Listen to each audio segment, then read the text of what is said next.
মতাদর্শী যারা শুনছেন সবার প্রতি আন্তরিক কৃতজ্ঞতা। একটা ডিফারেন্ট অ্যাঙ্গেলে আলোচনা করতে চাই। অনেক বেশি আলোচনা হচ্ছে এবং সেই আলোচনাটা আমার কাছে মনে হয় যে বাংলাদেশের ক্রিকেট দর্শক যারা তাদের মধ্যে প্রবল। নাজমুল হোসেন শান্তকে বিশ্বকাপ স্কোয়াড থেকে আসলে অমিট করলেই যেন ভালো হতো। বাংলাদেশ দলটা যখন গেল, নাজমুল হোসেন শান্ত অনেকটা যাবার আগের যে আসলে কনভারসেশন বলি বা প্রেস মিট বলি, সেখানটায় গিয়ে বাংলাদেশের লক্ষ্য কি হওয়া উচিত, সেখানটায় যখন নাজমুল হোসেন শান্ত তার লক্ষ্যের কথা বললেন যে we are going there to be champion, অনেক সমালোচনা হলো এবং এটাকে অনেকেই ব্যাখ্যা দেওয়ার চেষ্টা করলো যে আসলে এভাবে না বললেই পারতেন। তিনি যদি বলতেন যে আমরা একটা ম্যাচ জয় করতে চাই, তিনি যদি বলতেন আমরা দুটা ম্যাচ জয় করতে চাই, তিনটা ম্যাচই আমরা জিততে চাই গ্রুপে যে খেলাগুলো হবে, তখনও কিন্তু এই প্রত্যেকটা পয়েন্ট থেকে একটা একটা করে সমালোচনা বের করা হতো, রিয়েলি হতো। তিনি যদি বলতেন যে আমরা পরের স্টেজে যেতে চাই, তখনও সমালোচনা বের করা হতো যে এই মুহূর্তে ইন্ডিয়া পাকিস্তান যে ফর্মে রয়েছে সেই জায়গায় নাজমুল শান্ত এই স্পটটা দেখান কি করে। নাজমুল শান্ত বাংলাদেশের লক্ষ্য কি, সেই প্রশ্নের উত্তরে যাই বলতেন না কেন, সেখানটায় ভাই আমরা সবাই একটা দোষ ধরতাম। সেটা গণমাধ্যম কর্মী হোক, সাধারণ মানুষ হোক, ক্রিকেট প্রশাসক হোক, নাজমুল শান্তর একটা দোষ ধরা আবশ্যকীয় ছিল।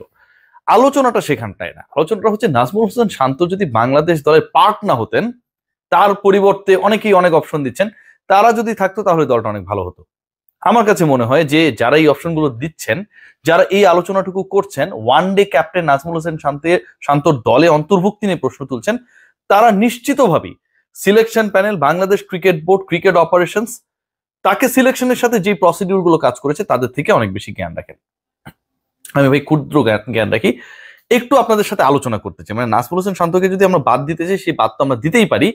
বাংলাদেশের বিশ্বকাপ মিশন শুরু হওয়ার আগে একটু সুখবর দিয়ে সেই আলোচনায় যাচ্ছি যে আসলে নাজমুল হোসেন শান্তর প্রপার রিপ্লেসমেন্ট কে হতে পারতো। আপনারা সবাই জানেন যে ট্রফি প্রতিবারই যখন কোনো আইসিসি ইভেন্ট হয় তারা হচ্ছে লাইভ স্ট্রিমিং করে, এবারও সেটা থাকছে, বাংলায় থাকছে, ইংলিশে থাকছে, pre and post match analysis থাকছে, ইনিংস ব্রেকে আকর্ষণীয় পুরস্কারের ব্যবস্থা থাকছে।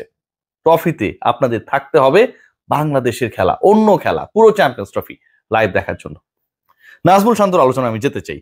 নাজমুল হোসেন শান্তকে যে বাদ দেওয়ার আলোচনা হচ্ছে, সেই আলোচনায় আমার কাছে মনে হয় যে আমরা আসলে অনেক মূর্খতার পরিচয় দিচ্ছি।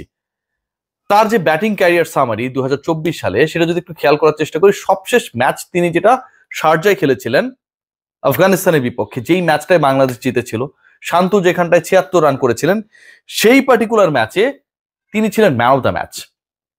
যে ম্যাচটায় বাংলাদেশ দল প্রথমে হেরে গিয়েছিল, শারজাতেই খেলাটা হয়েছিল আফগানিস্তানের বিপক্ষে, সিরিজ ডিসাইডার যে ম্যাচটা ছিল সেটা তো আসলে নাজমুল হোসেন শান্ত ইনজুরি কারণে খেলতে পারেন নাই, সেখানটায় তিনি করেছেন 47।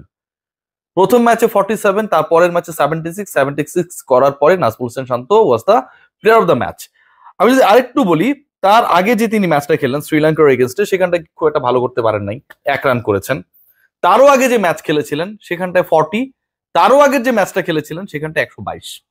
সবশেষ 5 ইনিংস ওয়ান ডেতে 2024 সালে 122, 40, 1, 47, 76 যোগ করলে হয় 286। যেহেতু অপরাজিত ছিলেন, অন্তত একটা পার্টিকুলার ইনিংসে তার এভারেজ হচ্ছে 71+। একজন ক্রিকেটার 2024 সালে যেই 5টা ওয়ানডে ইনিংস খেলেছেন, তাতে তার একটা সেঞ্চুরি রয়েছে, একটা হাফ সেঞ্চুরি রয়েছে, দুটা 40+ ইনিংস রয়েছে। 5টার মধ্যে একটা সেঞ্চুরি, একটা হাফ সেঞ্চুরি, দুটা 40+ ইনিংস, বাকি থাকে একটা, সেই এক ইনিংসে করেছিলেন 1 রান। এই ক্রিকেটারকে আপনি বাদ দিবেন? 2024 সালে যেই ক্রিকেটার 5 ইনিংসে করেছেন 286 রান, 71 এভারেজে, বাংলাদেশ দল আফগানিস্তানের বিপক্ষে একমাত্র ম্যাচ জিতেছিল, সেটাই তিনি ম্যান অফ দ্য ম্যাচ। শ্রীলঙ্কার এগেনস্টে বাংলাদেশ যে ম্যাচটা জিতেছিল 122 করেছিলেন 129 বলে, সেটাই তিনি ম্যান অফ দ্য ম্যাচ। তাকে আপনারা বাদ দিবেন?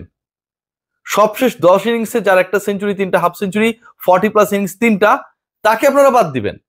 নাজমুল হোসেন শান্তর ফর্ম নিয়ে অনেক প্রশ্ন উঠতে পারে, নাজমুল হোসেন শান্তর ডেডিকেশনে অনেক প্রশ্ন উঠতে পারে, কিন্তু সেই প্রশ্নগুলো উঠানোর জায়গাটা কতটুকু যৌক্তিক? ওয়ান ডেতে বাংলাদেশের বেস্ট ব্যাটসম্যান তো এই মুহূর্তে ক্যাপ্টেন নিজেই, তাকে আমরা দল থেকে অমিট করতে চাই। নাজমুল হোসেন শান্ত ছাড়া দলের বাকি সব ক্রিকেটার নাকি ঠিকঠাক করেছেন। নাজমুল হোসেন শান্ত কেন বললেন যে আমরা চ্যাম্পিয়ন হতে চাই, সেটা একটা বিশাল গুনাহ হয়ে গেছে। শ্রীলঙ্কা যখন 96-এ চ্যাম্পিয়ন হলো, শ্রীলঙ্কান টিমের যে ম্যানেজমেন্ট ছিল, তাদের যে দর্শক ছিল, তাদের কি সেই বিশ্বাসটা ছিল? পুরো বিশ্ব ক্রিকেটের কি এই ধরনের কোনো ধরনের বিশ্বাস ছিল যখন তারা 96-তে চ্যাম্পিয়ন হয়ে গেল যে তারাই চ্যাম্পিয়ন হবে, শ্রীলঙ্কা বিশ্বকাপ চ্যাম্পিয়ন হবে? হয়েছে তো। আমি বলছি না চ্যাম্পিয়ন্স ট্রফিতে বাংলাদেশ চ্যাম্পিয়ন হয়ে যাবে, কিন্তু আপনি যখন গোল সেট করবেন সেই গোলটা আপনি ছোট সেট করেন তখনও আপনার দোষ, মাঝারি সেট করলে আপনার দোষ। আপনি যদি চোখ রাখেন যে আমরা যাচ্ছি যেহেতু আমরা বেস্ট ট্রাই করবো টু বি দ্য চ্যাম্পিয়ন, সেখানটা আপনার দোষ। আমার কাছে খুবই হাস্যকর মনে হয়েছে। আরেকটা পার্ট নিয়ে আলোচনা করতে চাই, মেহেদী হাসান মিরাজ। অবশেষে বাংলাদেশে ওয়ানডেতে মানে ভাইস ক্যাপ্টেন আমরা একজনকে দেখতে পেলাম, এবং সেটা আসলে কতদিন থাকে সেটা একটা দেখার বিষয়। যে মিরাজকে টি-20তে মোটামুটি আসলে রুল আউট করে দেওয়া হয়েছিল, তাকে নিয়ে খুব বেশি আলোচনা করতে, তাকে নিয়ে আগ্রহ বোধ করতেন না একটা সময় সিলেকশনের সাথে যারা জড়িত। সেই মেহেদী হাসান মিরাজ কিন্তু ডিফারেন্ট ক্যারেক্টার। তিনি চ্যাম্পিয়ন্স ট্রফিতে কোন পজিশনে ব্যাট করবেন সেটাও এখন আলোচনার বিষয়, সম্ভবত নাম্বার 4-এ। বাংলাদেশের যে কজন ওয়ানডেতে, টেস্টে, টি-20তে কনসিস্টেন্ট পারফর্মার রয়েছেন, মেহেদী হাসান মিরাজ তাদের একজন। সবশেষ বিপিএল এ অনেকেই অনেক ভালো পারফর্ম করেছেন, টুর্নামেন্টে সেরা হয়েছেন মেহেদী হাসান মিরাজ।